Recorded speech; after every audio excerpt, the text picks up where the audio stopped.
TV ရဲ့ resolution လုပ်ပြီးတဲ့သူတွေအတွက်နောက်ကြကောင်းနောက်ကြလိမ့်မယ်မလို့ကတည်းကဆိုလဲကြည့်လို့ရတယ်လုပ်ပြီးပြီဆိုရင်လည်းကြည့်လို့ရတယ်ခဏတစ်ဖြတ်လောက်ကြွားပါမယ်ချစ်ဖို့ဒီနေ့မိုင်းအသက်ဝယ်ထားတယ်အပြင်အဆွေးလေးတိတ်မကြတော့ဒီနေ့ TV ထဲမှာပတ်ပတ်ပေးသွားမယ် application တစ်ခုကတော့ Notion ပဲဖြစ်ပါတယ် productivity software လို့လည်းခေါ်ကြတယ်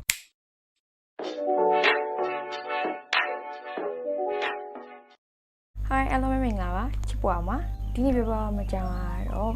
ခေါင်းစဉ်မှာပြောပြထားတဲ့အတိုင်းပဲ Notion မှာ2022ရဲ့ goals and planner လေးကိုလုပ်လို့ရတဲ့ဆိုတဲ့အကြောင်းလေးပြောပြပေးတော့မှာဖြစ်ပါတယ် Probably TV ရဲ့ resolution လုပ်ပြီးတဲ့သူတွေအတွက်နောက်ကြကောင်းနောက်ကြလိမ့်မယ်အခုနှစ်ကိုပြီးသွားပြီဆိုတော့လုပ်ပြီးတဲ့သူတော်တော်များများရှိလိမ့်မယ်ဒါပေမဲ့လည်းရပါတယ်ကိစ္စမရှိဘူးမလို့ကတည်းကဆိုလည်းကြည့်လို့ရတယ်လုပ်ပြီးပြီဆိုရင်လည်းကြည့်လို့ရတယ်မလို့ကတည်းကဆိုရင်တော့ဒီဗီဒီယိုကမကြည့်နေတဲ့သူတွေအတွက်ပါဒီနေ့ဒီဗီဒီယိုထဲမှာပြပြပေးသွားမယ် application တစ်ခုကတော့ Notion ပဲဖြစ်ပါတယ် Notion ကဖုန်းမှာရော desktop မှာရောနှစ်ခုလုံးမှာသုံးလို့ရတယ်သူက note taking software တစ်ခုဖြစ်တော့ကိုယ့်ရဲ့ personal data တွေပဲဖြစ်ဖြစ်အလုပ်က project တွေပြီးတော့ collaboration လုပ်ထားတဲ့ data တွေအဲ့ဒါတွေကိုတနေရာထဲမှာစုပြီးတော့သုံးလို့ရတယ် aka သူ productivity software လို့လည်းခေါ်ကြတယ်ဘာလို့လဲဆိုတော့သူ့မှာရှိတဲ့ function တွေအကုန်လုံးအရန်ကိုမိုက်တယ်ဒီနေ့ဒီဗီဒီယိုထဲမှာ Notion သုံးနည်းကိုအကြမ်းမြင်ပြပြသွားမယ်ပြီးရင်ချစ်ပိုးရဲ့22 planner template ကိုလည်းဘယ်လိုသုံးချလို့ရမယ်ဆိုတာကိုပြပြပေးသွားပါမယ်ဆိုတော့အတူတူကြည့်လိုက်ရအောင်တော့ကွန်ပျူတာမှာသုံးဖို့အတွက် browser ကိုသွားလိုက်မယ် browser တစ်ခုခုမှာ Notion ဆိုပြီးတော့ရေးလိုက်ပါအဲ့က desktop app ကိုလည်း download လုပ်လို့ရတယ်လို့ browser မှာလည်းတန်းသုံးလို့ရလိုက်တော့ download လုပ်တာကိုတော့ tutorial လို့မပြတော့ဘူးเนาะ download လုပ်ပြီးပါဆိုရင်เนาะ app ထဲကိုရောက်သွားပြီဒီ link ထဲမှာ template တွေထည့်ပေးတယ်ကိုနှိပ်လိုက်ရင်browser ကိုရောက်သွားမယ် duplicate ကိုနှိပ်လိုက်ရင်နည်းနည်းတော့ကြာမယ်ဒီ planner မှာချစ်ပွားတော့အကုန်လုံး ready လုပ်ပေးထားတယ်ဒီ planner မှာထဲမှာစီစဉ်ထားတဲ့အားလုံးကချစ်ပွားအရင်ကြိုက်တဲ့ lavender ရှိရယ်သူရဲ့ plan with me series ရဲ့အတိုင်း Notion မှာ set up လုပ်ထားဖြစ်ပါတယ်ပထမဆုံး my team for 2022 2022ကိုစကားလုံးတစ်လုံးနဲ့ပြောပါဆိုရင်ဘာဖြစ်မလဲအစမ်းရေးပြမယ်နော် creative ဒီစကားလုံးရဲ့တကယ်အဓိပ္ပာယ်ကိုလည်း focus လုပ်နိုင်အောင်လို့ဒီမှာdefinition ရေးလို့ရတဲ့နေရာလေးထည့်ပေးထားတယ် okay next question how do I want to grow in 2022ကိုဖြစ်ချင်တဲ့ grow ကိုဖြစ်ချင်တဲ့ goals တွေကိုအကုန်ခြာရေးမယ် and then what can I release in 2022 bad habits တွေရှိမယ်ပြီးရင်လာပါပြီ main goals ဒီ main goals ကိုလည်းအခုမှမဟုတ်နောက်ထပ် goals တွေအများကြီးရှိရဆိုရင်เนาะဒီ under လေးခောက်ပြီးတော့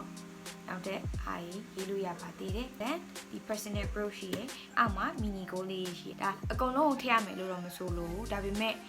idea ရအောင်လို့ဒီ goals တွေကိုထည့်ပေးထားတာပါမြားလေးရှိဒီမြားလေးကိုအဖွင့်ပိတ်လုပ်ပြီးတော့လောက်စာလေးကြည့်လို့ရတယ် digital vision board design မျိုးပေါ့လေပုံ၅ပုံထည့်ပေးထားတယ်ဒီပုံနေမကြိုက်ဘူးပြောင်းချင်တယ်ဆိုရင် right click နဲ့နှိပ်ပြီးတော့ replace နေရာမှာဓာတ်ပုံတွေကို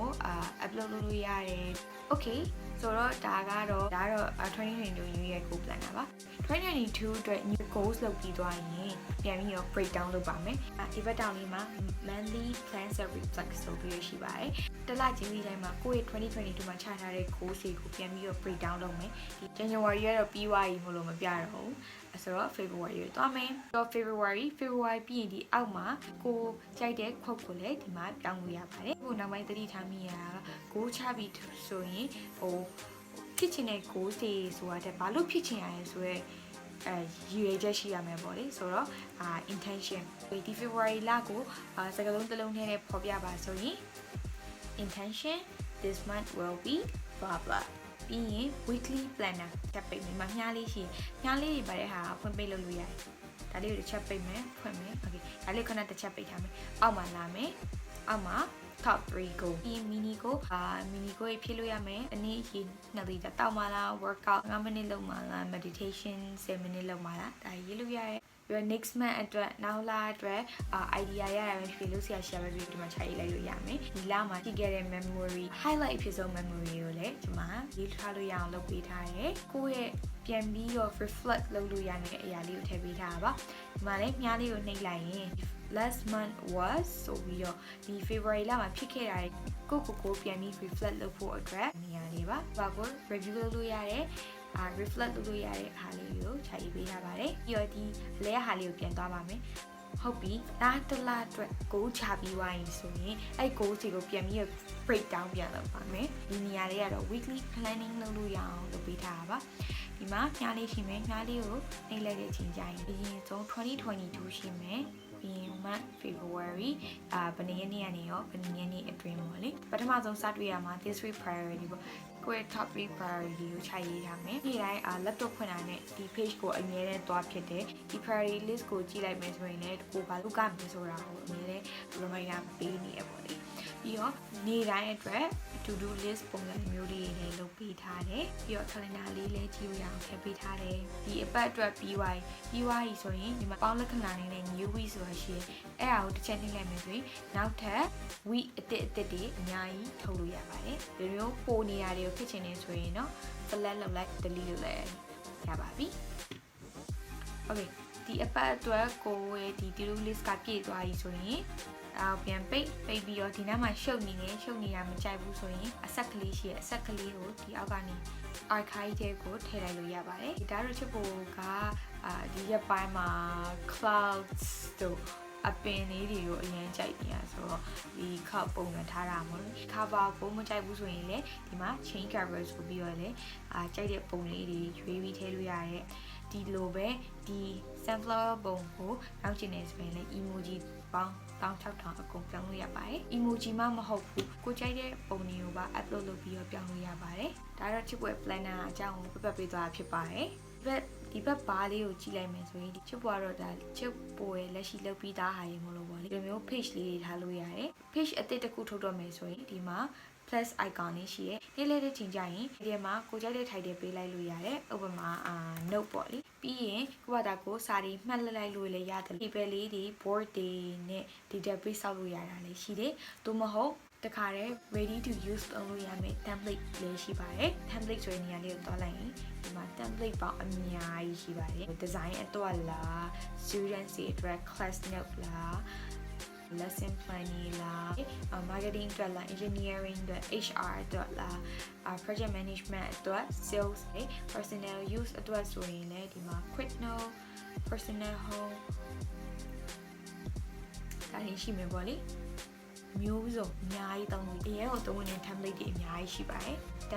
ဥပမာဒီ personal တွေက quick note ဒီပုံစံလေးကိုကြိုက်တယ်ဒီဟာလေးကိုသုံးတော့မယ်ဆိုရင်ဒီနားမှာ use system လေးဆိုတာလေးကိုနှိပ်လိုက်တဲ့အချိန်ကျရင် okay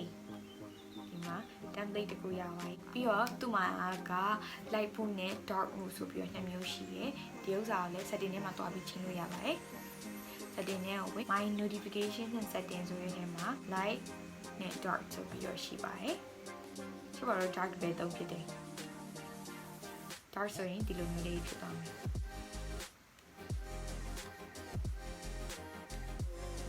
ဒီလိုမျိုးလေးဖြစ်သွားပါမယ်အခုကွန်ပျူတာမှာလုပ်ပြသွားတာတွေအားလုံးကို iOS မှာရော Android မှာပါ application download လုပ်ပြီးတော့အကုန် like လုပ်လို့ရပါတယ် Okay ဒီနေ့ video ကတော့ဒီလောက်ပါပဲဒီ video ကနေပြီးတော့ကိုယ့်အတွက်အဆင်ပြေရာလေးတစ်ခုခုရသွားမယ်လို့ထင်ပါတယ်ချစ်ပွဲ planner လေးကိုလည်းစမ်းသုံးကြည့်ပါ Notion ကိုလည်းစမ်းသုံးကြည့်ပါNotion မှာဝင်တဲ့ဟာအများကြီးပဲပါတယ် Okay so be creative and yeah စမ်းသုံးကြည့်ကြပါဒီနေ့ video ကတော့ဒီလောက်ပါပဲနောက်ထပ် video မှာလည်းပြန်တွေ့ချင်ပါတယ် so bye